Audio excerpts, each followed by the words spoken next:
আচ্ছা, তো আমরা এতদিন আলোচনা করছি রুল বেস কিছু প্রেপোজিশন নিয়ে আলোচনা করছি। আজকে যে আলোচনা হবে সেটা হচ্ছে প্রিভিয়াস ক্লাসে এখান থেকে কয়েকটা বিষয় আলোচনা হয়েছিল। সো এখন রুল বেজের পরে আমরা যেটা প্র্যাকটিক্যাল কিছু প্রেপোজিশন নিয়ে আজকে আলোচনা করবো আর কি। এইখানে কয়েকটা স্লাইড প্রিভিয়াস ক্লাসে আলোচনা করা হয়েছিল আর কি, কিন্তু তোমরা অনেকে ছিল না। তো আজকে আমি ওইখান থেকে আবার শুরু করতেছি আর কি। সো অল্প বেশি, অল্প না, অল্প মানে অল্প কয়েকটা ক্লাস মানে slide. Okay, so first of all হচ্ছে মেড অফ এবং মেড ফ্রম। মানে ব্যাপারটা হচ্ছে মানে এই যে কখন ফ্রম হবে, মেইডের পরে কখন ফ্রম হবে, কিংবা ধরো মেইডের পরে কখন অফ হবে, এইটার ব্যবহারটা আর কি। হুম, এখানে দেখো, আহ, যখন মানে মেড মানে হচ্ছে মেক, হ্যাঁ। মেক মানে তৈরি করা। যখন কোনো কিছু তৈরি করা হয় তখন আমরা আসলে মেড অফ অথবা মেড ফ্রম, এই যে এটা ইউজ করি। ঠিক আছে।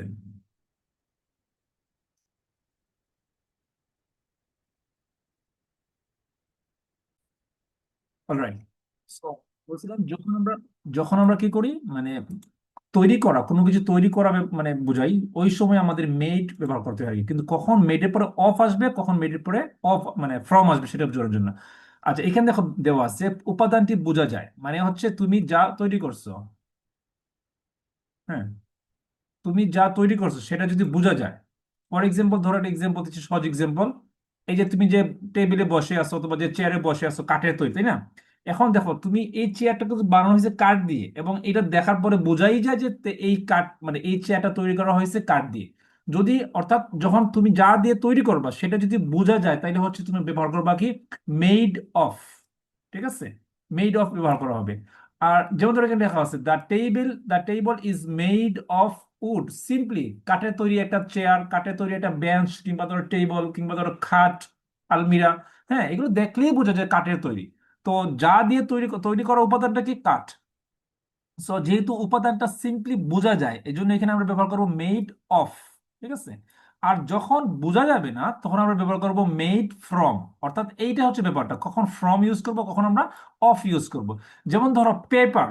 পেপার যে কোন মানে পেপার যে কাঠ দিয়ে বানানো হয়, এটা কিন্তু অথবা গাছ কেটে, অথবা খের মানে মানে খড় দিয়ে, ধানের যে খড় খড় দিয়ে বানানো হয়। এটা কিন্তু আসলে কোনোদিন কোনোভাবে বোঝাই পসিবল না যে মানে এই পেপারটা, এত দামি একটা পেপার বানানো হয়েছে কাঠ দিয়ে।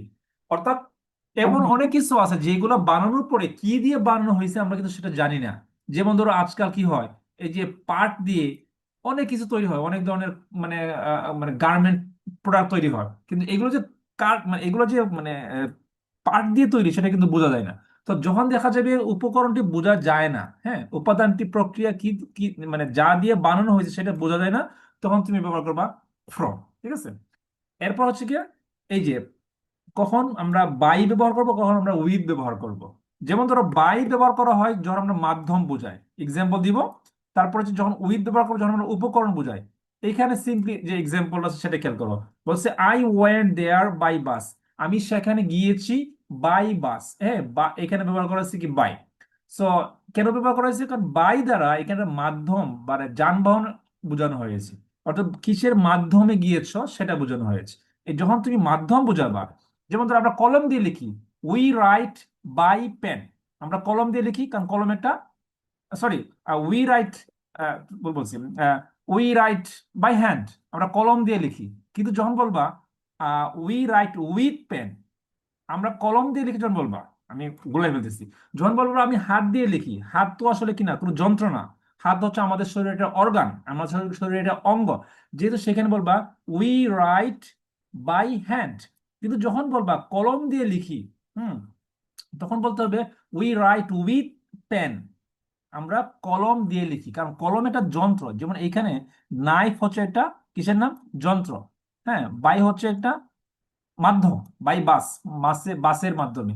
তো এইভাবে যখন তুমি মাধ্যম বোঝাবা তখন ব্যবহার করবা বাই, যখন তুমি যন্ত্র বোঝাবা, উপকরণ বোঝাবা, ওই সময় ব্যবহার করতে হবে উইথ।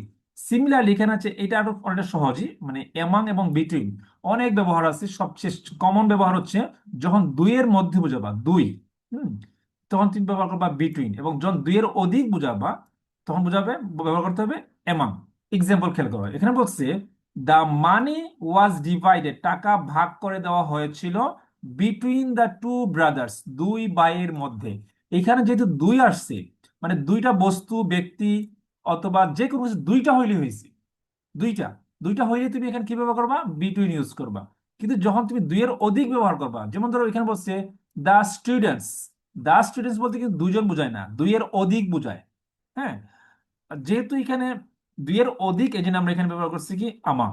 সো নিয়মটা হচ্ছে যে যখন আমরা দুইটা বুঝাবো, দুইটা দুইটা বস্তু, দুইটা ব্যক্তি, দুইটা মানে যে কোনো কিছু দুইটা, যেমন আহ, আহ, তোমার সিটি অ্যান্ড ভিলেজ, তারপর হচ্ছে ঢাকা অ্যান্ড নিউ ইয়র্ক, তারপর হচ্ছে অমুক মানে রফিক অ্যান্ড করিম, তারপর হচ্ছে বুক অ্যান্ড পেন্সিল, তারপর হচ্ছে মানে টি অ্যান্ড কফি। এই যে দুইটা, যখনই তুমি দুইটা বুঝাবা তখন তোমাকে ব্যবহার করতে হবে কি, বিটুইন।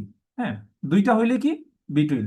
আর দুইয়ের অধিক, তিনটা চারটা পাঁচটা যেটি হোক, ইনডিফিনিট মানে অনির্দিষ্ট, কাউন্ট করা যাচ্ছে না, তখন তুমি ব্যবহার করবা এমা।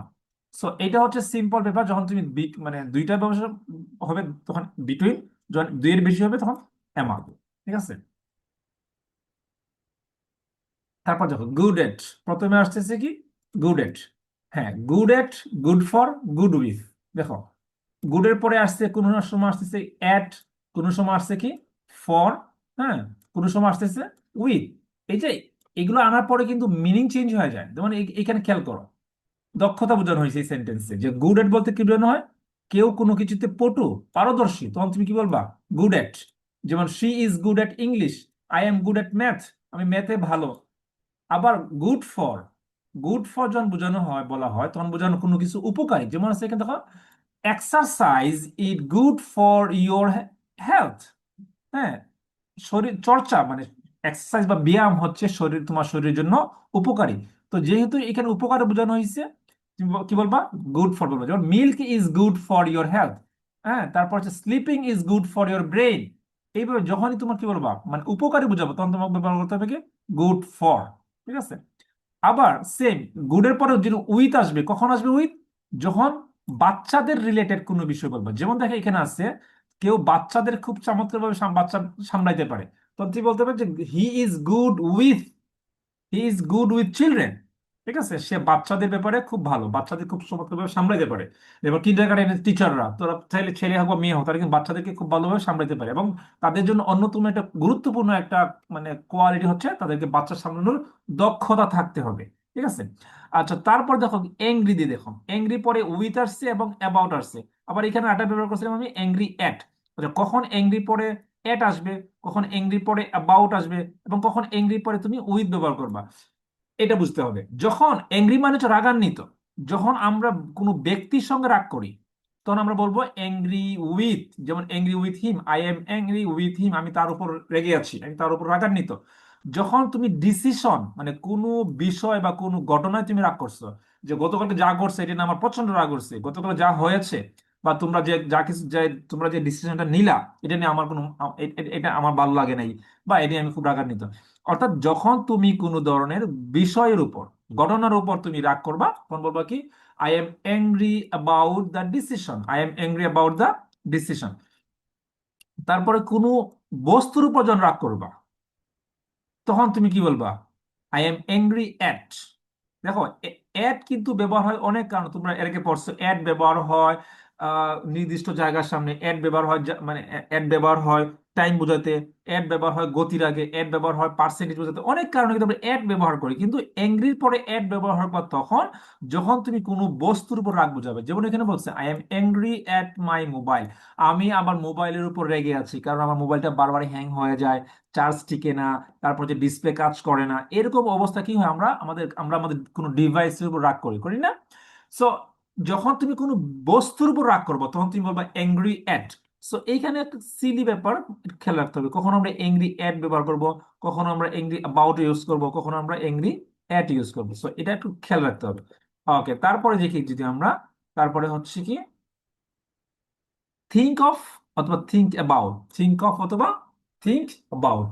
যখন তুমি মতামত জানতে চাইবা, কাউকে যখন মতামত জিজ্ঞেস করবা, মানে তুমি এই ব্যাপারে কি কি মনে করো, ধরো আগামীকালকে আহ, চলো আমরা আগামীকালকে কোথাও বেড়াতে যাই, হ্যাঁ, ওকে তোমার মতামত কি, যখন তুমি তার কাছে মতামত চাইবা, তখন তুমি বলবা থিঙ্ক অফ।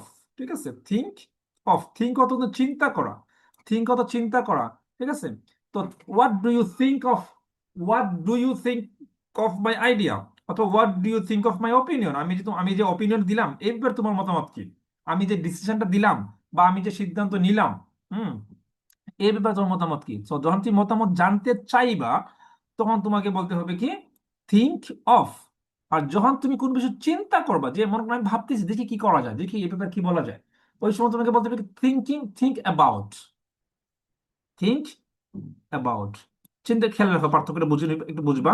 উম, একটা হচ্ছে যখন তুমি নিজে কোনো কিছু নিয়ে ভাববা যে কি করা যায়, এইচএসসি শেষ হয়ে গেছে, আমি কি করবো, অ্যাডমিশনের জন্য প্রিপারেশন নিব না আইএলটিএস এ ভর্তি হব, মানে আগামী লম্বা একটা ভেকেশন আছে, এখন কি কোথাও বেড়াতে যাবো না ইচ্ছে মতো ঘুমাবো, এই যে কোনো বিষয় নিয়ে ভাবি আমরা, ওই সময় বলতে থিঙ্ক অ্যাবাউট। যেমন এখানে বলছে I am thinking about my future, I am thinking about my future মানে আমি আমার ভবিষ্যৎ নিয়ে ভাবছি। অর্থাৎ যখন কোনো বিষয় নিয়ে তুমি চিন্তা করো তখন বলবা থিঙ্ক অ্যাবাউট, আর যখন তুমি কোনো বিষয়ে মতামত চাও কারো কাছে তখন বলবা থিঙ্ক অফ। আই হোপ এটুকু ক্লিয়ার হয়ে গেছে, হ্যাঁ। ওকে, তারপরে হয় এট ভার্সেস ইন। খুব ভালো করে বুঝবা, এট ভার্সেস মানে কি, ইন। দুইটাই হচ্ছে জায়গার সাথে যায়, দুইটাই কিসের সাথে যায়, জায়গার সাথে। কিন্তু এট আসে কোনো নির্দিষ্ট জায়গা, হ্যাঁ, আর ইন হচ্ছে কোনো অনির্দিষ্ট জায়গা অথবা ভিতরে বোঝানোর জন্য। তোমাদের এটা এক্সাম্পল দিই। ফর এক্সাম্পল, কেউ বলল যে আমি সিলেটে বাস করি বা উনি সিলেটে থাকেন। এখন যদি সে কেউ বলে আমি সিলেটে থাকি বা সে সিলেটে বাস করে, তাহলে সিলেট বলতে তো সুনামগঞ্জ বোঝায়, হবিগঞ্জ বোঝায়, মৌলভীবাজার বোঝায়, আবার সিলেটের মধ্যেও অনেক জায়গা আছে, অনেক অনেক জায়গা বোঝায়, রাইট?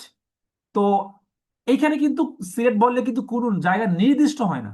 কিন্তু তুমি যদি সিম্পলি বলে ফেলো আই লিভ এট জালালাবাদ, হ্যাঁ, অথবা আই লিভ এট লামাবাজার, যখন তুমি এরকম ভাবে বলবা দেখবা কি হয়ে গেছে বিষয়টা, একেবারে নির্দিষ্ট হয়ে গেছে। মানে জালালাবাদে বাস করি।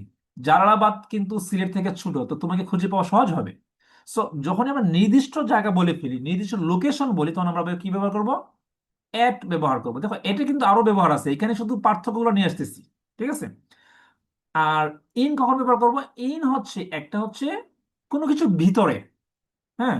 আর কোথায় আছো তুমি, I am in my college, আমি কলেজে আছি। কারণ কি, কলেজ এটা বড় একটা এরিয়া, মানে অনেকগুলা বিল্ডিং। ধরো তোমাদের মদন মোহন কলেজে চিন্তা করো, এখানে অনেকগুলো বিল্ডিং আছে, অনেকগুলো ক্লাসরুম আছে, অনেকগুলা মানে বসার জায়গা আছে। তো তুমি বলতে পারো কি I am in my college. So তুমি কলেজে আছো বললে কিন্তু কি বুঝে, যে আমি কলেজের ভিতরে আছি, কলেজের বাহিরে না। এখন যদি জিজ্ঞেস করে কথা কলেজে কলেজে কোন জায়গায় আছো, তখন বলতে পারো I am at the gate, অথবা I am at Shaheed Minar, I am at dot dot dot. মানে তুমি যদি এরকম এক বলে কোনো জায়গা বলো তখন সেটা কি হয়, একবার নির্দিষ্ট হয়ে যায়, ঠিক আছে। আবার এক না বলে যদি তুমি শুধু ইন বলো, তাহলে বোঝাবে তুমি একটা জায়গায় আসো, জায়গার ভেতরে বোঝাচ্ছ। যেমন আই এম ইন সিলেট, আমি সিলেটে আছি। আই এম ইন স্টেশন, এখানে যেটা আছে, he is in the station, সে স্টেশনে আছে। এই স্টেশন বলতে কিন্তু অনেক বড় একটা জায়গা, তাই না, অনেক বড় একটা লোকেশন। তো এই জন্য এই দুইটার মধ্যে এটও আমরা ব্যবহার করি প্লেসের জন্য, ইনও ব্যবহার করি প্লেসের জন্য, কিন্তু ইন ব্যবহার করি একটা অনির্দিষ্ট জায়গা বা কোনো কিছুর ভিতরে বোঝার জন্য, আর এট ব্যবহার করি আমরা নির্দিষ্ট পয়েন্ট বা লোকেশন বোঝানোর জন্য। এই দুইটা বিষয় পার্থক্য মনে রাখবা, যে এখানে শর্টকাটে দেওয়া আছে। এট হচ্ছে পয়েন্ট, ইন হচ্ছে ইনসাইড বা লোকেশন বা কোনো একটা এরিয়া। ওকে। আবার ইন এবং অনের মধ্যে পার্থক্য কি? হুম, উভয়টাই কিন্তু পজিশন বোঝায়। কি বোঝায়? উভয়টাই পজিশন বোঝানোর জন্য ব্যবহার হয়। পজিশন মানে অবস্থান, পজিশন মানে কি, অবস্থান, হ্যাঁ। যেমন ধরো আহ ইন তো আগে বললাম, ইন মানে হচ্ছে ভিতরে বোঝায়, ঠিক আছে। আর অন মানে হচ্ছে কোনো কিছু সারফেস, যেমন টেবিলের উপরে তুমি বই রাখলা, মোবাইল রাখলা, তো টেবিলের উপরে মানে টেবিলের সাথে লেগে আছে, মানে এটাকে বলা যায় সারফেস বা অ্যাটাচড করা, সংস্পর্শে আছে। সো যখন কোনো কিছু দেখবা কিসে মানে ইন বলো কি পজিশন, মানে the students are in the classroom, student কোথায় আছে, শ্রেণী কক্ষে আছে। কিন্তু তুমি বলতে পারবে না স্টুডেন্টস আর অন ক্লাসরুম, হ্যাঁ, এটা বলতে পারবে না, কারণ অন বলতে বোঝায় কোনো কিছু কোনো কিছুর উপর লেগে আছে। যখন তুমি যদি বলো, তুমি আবার এটা বলতে পারো I am on the floor, ঠিক আছে। I am on the floor বলতে পারবা, কিন্তু I am on the room বলতে পারবা না। Clear? I am on the room বলা যাবে না, I am on the floor বলতে পারবো, কারণ কি হয়, তুমি ফ্লোরের উপর দাঁড়িয়ে আছো, হ্যাঁ, একটা অনেক কিছু ময়লা পড়ে আছে ফ্লোরের উপর, তখন তুমি কি বলতে পারবা, কারণ ময়লাটা বা তুমি তোমার পা মানে ফ্লোরের সঙ্গে লেগে আছে, অ্যাটাচড। হ্যাঁ, তো এই জন্য বলতে পারো I am on the floor. কিন্তু তুমি বলতে পারবে না I am on the room, বলতে পারবে I am in the room, কারণ তুমি রুমের ভিতরে আছো। ঠিক আছে। সো এইটা হচ্ছে এই দুইটার মধ্যে তোমাদের যে কনফিউশন, যে ইন এবং অনের, দেখো ইন এবং অন কিন্তু মাল্টিপল ফাংশন আছে, অনেক জায়গায় ব্যবহৃত হয়, কিন্তু এইখানে শুধু ক্লোজ যে কনফিউশন, সে কনফিউশন গুলো দূর করে দেওয়া হচ্ছে। ঠিক আছে। ওকে, নেক্সট স্লাইডটা দেখি, এখানে আরো কিছু কনফিউশন ক্লিয়ার করা হবে। ওকে, দেখো বাই এন্ড আনটিল। হ্যাঁ, দেখো বাই আমরা ব্যবহার করে, এর আগে ব্যবহার করছিলাম বাই কেন ব্যবহার করি, মনে আছে তোমাদের? এর আগে আমরা দেখো বাইয়ের ব্যবহার করছিলাম, বাই ব্যবহার করছিলাম যে মানে কি বোঝানোর জন্য, মাধ্যম বোঝানোর জন্য, যেমন যেমন I go to college by bus অথবা বাই সিএনজি। কিন্তু বাইয়ের আরেকটা ব্যবহার হচ্ছে, যেটা হচ্ছে তোমার অনেকটা কার সাথে মিলে যায়, এই আনটিলের সঙ্গে মিলে যায়, জন্য আমাদের কনফিউজড হয়ে যায় আমরা। সো বাই হচ্ছে তুমি বলবা যখন কোনো একটা কাজ একটা নির্দিষ্ট টাইমের মধ্যে শেষ করতে, মানে ডেডলাইন দিয়ে দিচ্ছি তোমাকে, যে অত তারিখের মধ্যে তোমাকে অ্যাসাইনমেন্ট সাবমিট করা লাগবে, অত তারিখের মধ্যে তোমাকে এডমিশন কনফার্ম করে ফেলতে হবে, অত তারিখের মধ্যে তোমাকে এডমিশন ফি জমা দিতে হবে, তারপরে তুমি এত তারিখের মধ্যে যে এডমিট কার্ড সংগ্রহ করতে হবে, তোমাকে যখন ডেডলাইন দিয়ে দিবে যে নির্দিষ্ট অত দিনের মধ্যে, অত তারিখের মধ্যে তোমাকে এটা কাজ করতে হবে, ওই সময় তুমি বলবে বাই। যেমন finish the work by Friday, শুক্রবারের মধ্যে কাজটা শেষ করতে হবে, তোমাকে একটা ডেডলাইন দিয়ে দিচ্ছি, তোমাকে একটা মানে কি একটা একটা অব্লিগেশন দিয়ে দিচ্ছি। ঠিক আছে। আর আনটিল মানে কি? আনটিল মানে যতক্ষণ না। হ্যাঁ, আনটিল স্টে হিয়ার, এখানে অবস্থান করো, আনটিল ফ্রাইডে মানে কি, যতক্ষণ না ফ্রাইডে, অর্থাৎ ফ্রাইডে পর্যন্ত এখানে কি করো, ফ্রাইডে পর্যন্ত এখানে মানে আহ, অবস্থান করো। স্যার এটা কন্টিনিউশন, দেখো এখানে বলা আছে কন্টিনিউশন, কন্টিনিউশন মানে তুমি ফ্রাইডে পর্যন্ত থাকতে পারবা।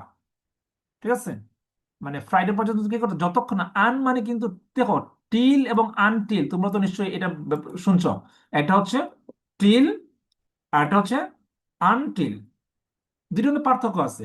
মানে দুটোর মধ্যে মৌলিক পার্থক্য হচ্ছে এটা, যে আনটিল হচ্ছে গিয়ে নেগেটিভ আর টিল হচ্ছে গিয়ে পজিটিভ, মানে অ্যাফার্মেটিভ যেটা বলি, মানে আনটিল টিল মিনিংটা কিন্তু সেমই হবে। ঠিক আছে। যদি তুমি বলো এখানে, যদি তুমি বলতো যে মানে স্টে হিয়ার টিল ফ্রাইডে, তাহলে হয়তো ফ্রাইডে পর্যন্ত অপেক্ষা করো বা অবস্থান করো। আর যদি বলো স্টে হিয়ার আনটিল ফ্রাইডে, তার মানে হচ্ছে যতক্ষণ না ফ্রাইডে ততক্ষণ পর্যন্ত তুমি অবস্থান করো। জাস্ট অল, আর কিছু না, মানে স্টিল টিল এবং আনটিল মধ্যে এতটুকুই পার্থক্য। ক্লিয়ার? ওকে। তারপরে হচ্ছে এখান থেকে আমরা বাই এবং আনটিল আরেকটা ব্যবহার আছে, সরি এই যে আচ্ছা, সরি, এটা তো তোমার এটা কি বলে, আপ টু এ টাইম মানে হচ্ছে তোমার ডেডলাইন, আর হচ্ছে তোমার কন্টিনিউশন। ওকে, সিন্স এবং ফর, সিন্স এবং ফর ব্যবহার আমরা করি সাধারণত ওই যে প্রেজেন্ট পারফেক্ট কন্টিনিউয়াস এর মধ্যে। প্রেজেন্ট পারফেক্ট কন্টিনিউয়াস এর মধ্যে কি হয়, যে কোনো একটা কাজ শুরু হয়েছে অনেক আগে, এখনো চলতেছে, এরকম না? সো এক্সাম্পল দেখি, এক্সাম্পল দেখলে বিষয়টা ক্লিয়ার হয়ে যাবে। যেমন I have lived here since 2020, অর্থাৎ আমি এখানে বাস করতেছি, হ্যাঁ, সিন্স 2020, মানে 2020 থেকে, 2020 থেকে আমি বাস করতেছি। আর এখানে বলছে I have lived here for 6 years. ধরো এখন হচ্ছে 2026, তাই না? তুমি যদি বলো একই কথা, তুমি বলতে পারো যে আমি 2026 মানে 6 বছর যাবত এখানে বাস করতেছি, অথবা বলতে পারো 2020 থেকে আমি বাস করতেছি। বাংলায় এই উভয় সেন্টেন্সের মিনিং কিন্তু একই দাঁড়ায়, কিন্তু তুমি যদি 2020 বলো, অর্থাৎ ওই এক্সাক্ট টাইমটা বা ডেটটা বলে ফেলো, তাহলে তোমাকে ব্যবহার করতে হবে সিন্স। আর যদি তুমি মানে ডিরেক্ট টাইম মানে ওই যে ডেট না বলে, তাহলে তুমি শুধু টাইমটা বলো, যে অতদিন যাবত, 2 বছর যাবত, 5 বছর যাবত, 5 মাস যাবত, তাহলে তুমি ব্যবহার করবা ফর। হ্যাঁ, এখানে দেখো সিন্স অর্থ হচ্ছে কখন থেকে, আর ফর হচ্ছে কতক্ষণ ধরে। অর্থাৎ কতক্ষণ থেকে মানে কি, নির্দিষ্ট টাইম, সানডে মানডে জানুয়ারি ফেব্রুয়ারি 2021 2022, এটা হচ্ছে সিন্স। আর যদি বলো 1 সপ্তাহ 2 সপ্তাহ 1 মাস 2 মাস 1 বছর 2 বছর, তাহলে তুমি বলবা কি, তাহলে তুমি বলবা ফর। তো সিন্স এবং ফরের মধ্যে এইটুকু পার্থক্য, বাংলায় কোনো মানে কি নাই, মিনিং এ কোনো চেঞ্জ আসবে না। মিনিং বাংলা থেকে অনুবাদ, ইংলিশ থেকে বাংলা অনুবাদ করলে অলমোস্ট সেমই হবে।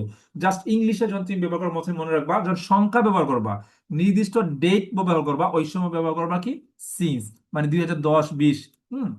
আহ এরকম, অথবা জানুয়ারি ফেব্রুয়ারি এরকম নির্দিষ্ট, উম, অথবা 1 তারিখ বাই আনটিল আর কি স্যার? হ্যাঁ, বলো। বাই আনটিল আর কি একবার বুঝিয়ে দিন। আচ্ছা, আমি বাই আবার কন্টিনিউ করবো। ওকে, আনটিল। ওকে, আই হোপ এটা ক্লিয়ার, রাইট?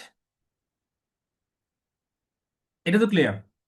ওকে, বাই এবং আনটিল হচ্ছে তুমি যখন তুমি কোন ডেডলাইন দিবা, মানে ডেডলাইন, ফর্মাল ডেডলাইন, যে অত তারিখের মধ্যে, অতটার মধ্যে তোমাকে আসতে হবে, 5টার মধ্যে বাসায় এসে পৌঁছাতে হবে, তুমি কি দিলা? ডেডলাইন দিলা, তাই না? আহ এরকম যখন ডেডলাইন দেওয়া হবে, এতটার মধ্যে বাসায় ফিরতে হবে, অত তারিখের মধ্যে এটা জমা দিতে হবে, এটাকে বলা হয় ডেডলাইন। এই ডেডলাইনের জন্য বাই ইউজ করব। আর আনটিল হচ্ছে ডেডলাইন না, তুমি আহ আগামীকাল মানে 12টা পর্যন্ত থাকতে পারবা, মানে তুমি এর আগে চলে গেলে চলে যাও, কিন্তু চাইলে তুমি আগামীকাল পর্যন্ত থাকতে পারবা। এটা হচ্ছে আনটিল। ঠিক আছে? এই হচ্ছে দুইটা পার্থক্য, একটা হচ্ছে ডেডলাইনের জন্য ব্যবহার করি, আর একটা হচ্ছে তোমাদের ডেডলাইন না, তবে এটা একটা অব্লিগেশন, অর্থাৎ বা এটা একটা টাইম, নির্দিষ্ট টাইম ফ্রেম দেওয়া, যে অত তারিখের মধ্যে, অত তারিখ পর্যন্ত থাকতে পারবা, অত তারিখের মধ্যে তুমি অ্যাপ্লাই করতে পারবা। তুমি সেম কথাটা এইভাবে বলো, যে অত তারিখের মধ্যে অ্যাপ্লাই করতে হবে, 20 তারিখের মধ্যে তোমাকে অ্যাপ্লাই করতে হবে, তার মানে তোমার ডেডলাইন 20, মানে ডেডলাইন। আর যদি বলো 20 তারিখের মধ্যে করলেই হবে, দুইটা কিন্তু দুই রকম। ঠিক আছে?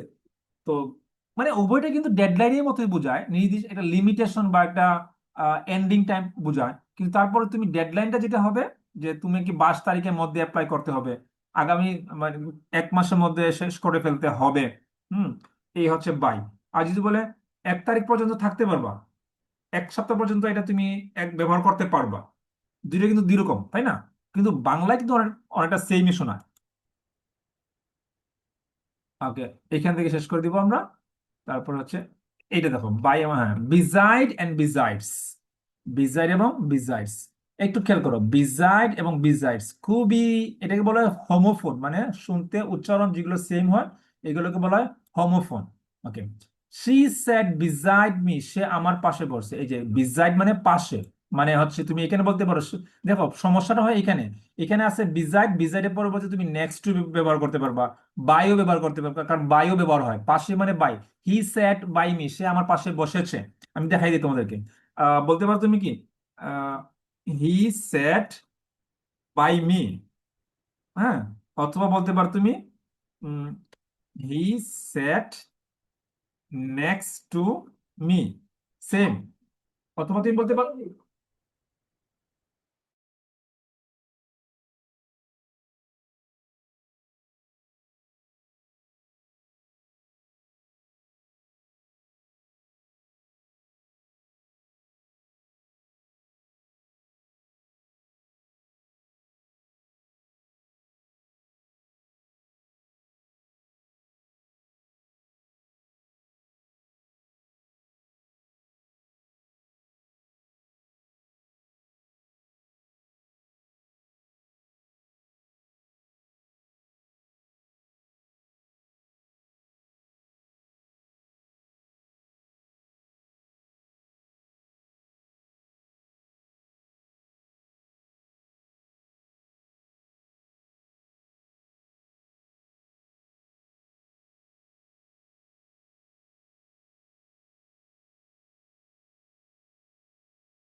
এম। ওকে, সো আমি কথা বলা শুরু করে দিয়েছিলাম, বুঝছো? ওকে, সো এখন যেটা বলছিলাম, যে he sat by me, he sat next to me, same meaning. আবার হি সেট বিসাইড মি, এই সেম পাশে। সো এখানে তোমাদের কনফিউশনটা হয়েছে, so যে এখানে, এখানে বাই ব্যবহার করলাম কি দিয়া, বাই অর্থ হচ্ছে পাশে, এখানে নেক্সট টু অর্থ হচ্ছে পাশে, আবার এখানে বিসাইড অর্থ কি, পাশে। সো এটা এটার কোনো ব্যাপার না, মানে যখন যেটা এটা সেটা ব্যবহার করতে পারবা। তো এইখানে আলোচ্য বিষয় হচ্ছে বিজাইড এবং বিজাইডস। এই যে এখানে এস আসছে, এই এসটা দেখার বিষয়। ঠিক আছে? সো বিজাইড অর্থ হচ্ছে পাশে, আর বিজাইডস অর্থ হচ্ছে পাশাপাশি, মানে হচ্ছে কি, ইন এডিশন। অর্থাৎ আমি বলি না, আচ্ছা আমি মানে গতকালকে মার্কেটে গিয়ে এই কিনলাম সেই কিনলাম, তাছাড়া আমি এইটাও কিনলাম ওইটাও কিনলাম, বলি না আমরা, অর্থাৎ এবং, হ্যাঁ, বিজাইড হচ্ছে গিয়া এবং। যেমন বলছে কি, ইংলিশ, হি স্পিক্স ফ্রেঞ্চ, সে শুধু, সরি, বিজাইডস ইংলিশ, ইংলিশের পাশাপাশি সে ফ্রেঞ্চেও কথা বলে। এখন বুঝছো তো, বিজাইড মানে পাশে, আর বিজাইডস যদি এস আসে তাহলে হচ্ছে পাশাপাশি, মানে তাছাড়াও, ইংলিশ ছাড়াও সে ইংলিশে ফ্রেঞ্চে কথা বলতে পারে। ঠিক আছে, সো বিজাইড মানে নেক্সট টু, আর বিজাইডস মানে হচ্ছে ইন এডিশন টু, অর্থাৎ পাশাপাশি বা তাছাড়া। ঠিক আছে, দ্যাটস অল। ওকে, আবার আসছে বাই এবং উইথ এর পার্থক্যটা। হ্যাঁ, একটা হচ্ছে মেথড আর একটা হচ্ছে কি ইনস্ট্রুমেন্ট। এটা হচ্ছে কি, I went there by bus, I cut the paper with a knife. আচ্ছা, এটা মনে রিপিট হয়ে গেছে। আই হোপ এতটুকু তোমরা বুঝতে পারছো।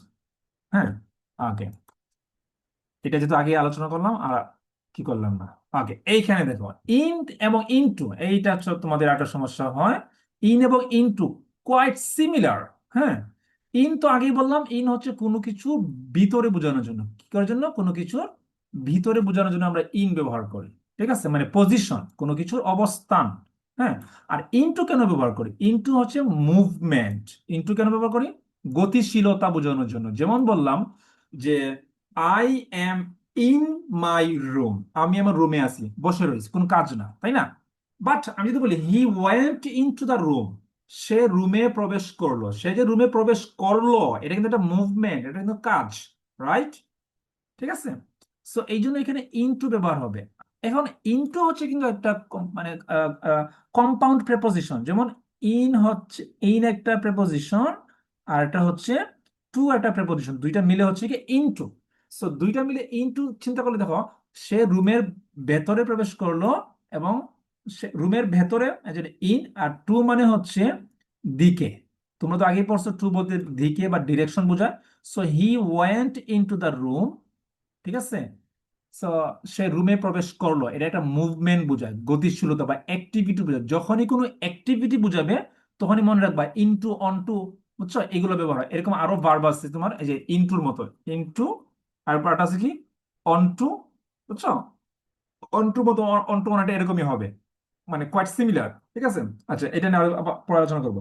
ওকে, এখানে দেখো কি বলছে, ইন হচ্ছে অবস্থান, আর হচ্ছে ইনটু হচ্ছে ভিতরে প্রবেশ, ভিতরের দিকে সে প্রবেশ করছে, এটা মুভমেন্ট বোঝায়।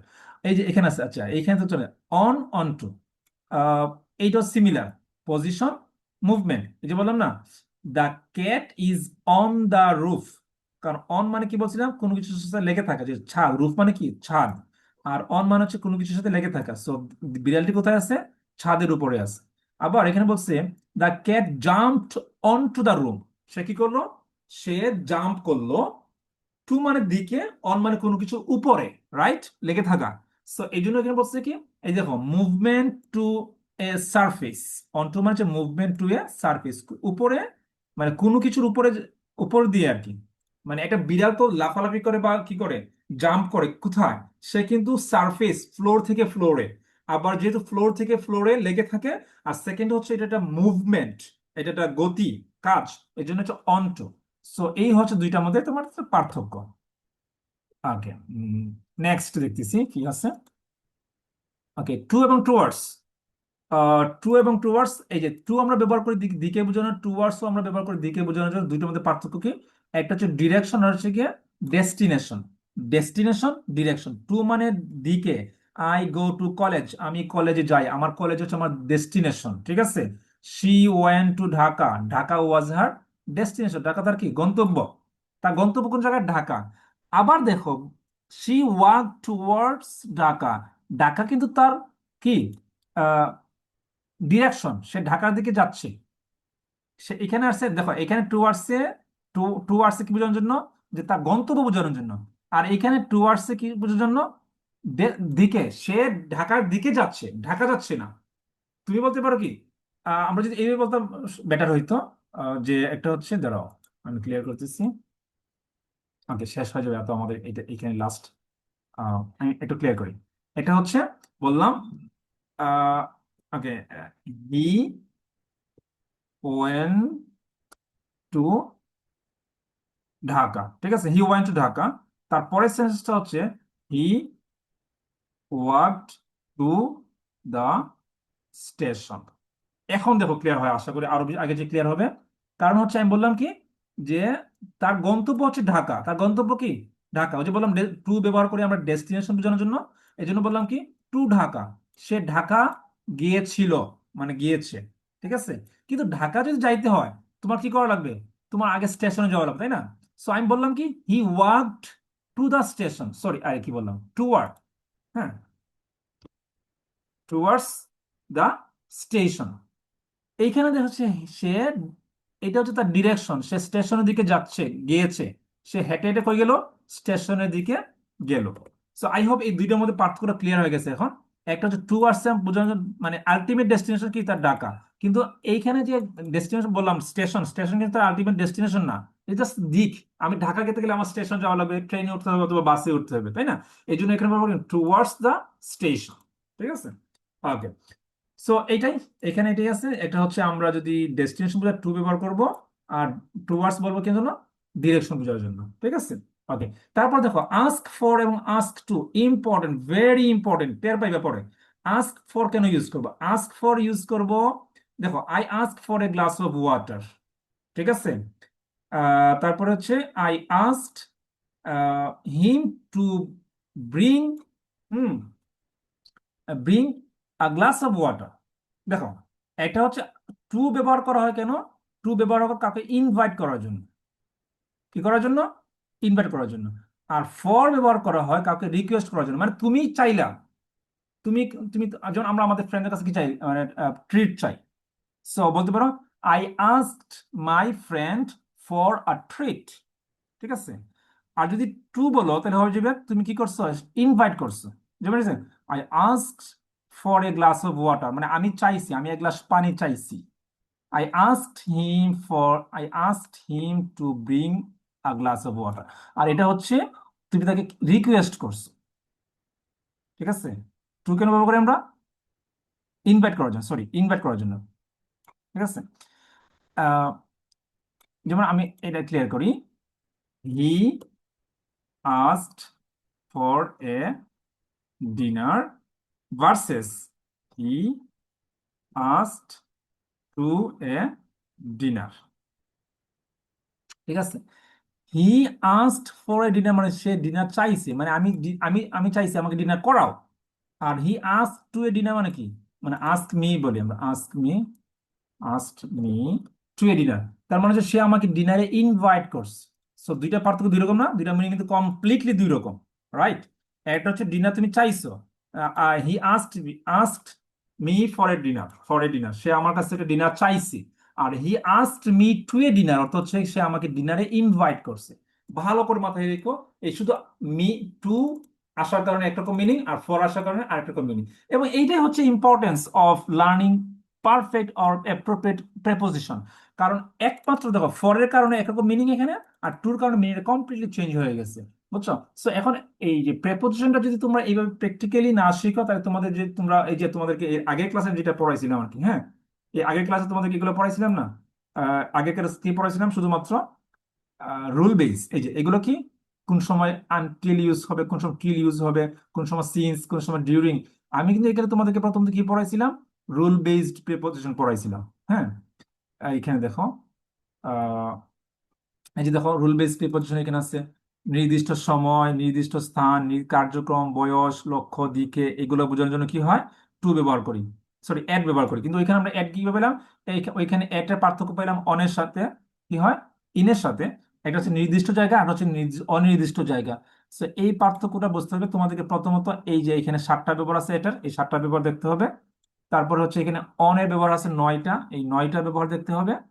এইভাবে ইনের ব্যবহার আছে বাই, তারপরে হচ্ছে এই যে ফর, তারপরে হচ্ছে ফ্রম, তারপরে হচ্ছে এই যে টু, হ্যাঁ, তারপর হচ্ছে উইথ,